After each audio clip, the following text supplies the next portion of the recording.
اے نبی مسلمانوں کو جہاد کی ترغیب دو، اگر تم میں 20 آدمی ثابت قدم رہنے والے ہوں گے تو 200 کافروں پر غالب رہیں گے، اور اگر 100 ایسے ہوں گے تو 1000 پر غالب رہیں گے، اس لیے کہ کافر ایسے لوگ ہیں کہ کچھ بھی سمجھ نہیں رکھتے۔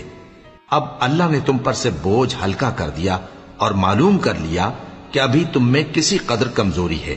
پس اگر تم میں 100 ثابت قدم رہنے والے ہوں گے تو وہ 200 پر غالب رہیں گے،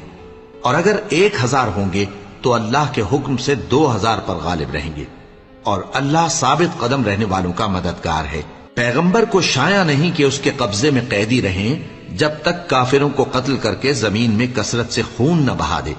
تم لوگ دنیا کے مال کے طالب ہو اور اللہ آخرت کی بھلائی چاہتا ہے، اور اللہ غالب ہے، حکمت والا ہے۔ اگر اللہ کا حکم پہلے نہ ہو چکا ہوتا تو جو فدیہ تم نے لیا ہے اس کے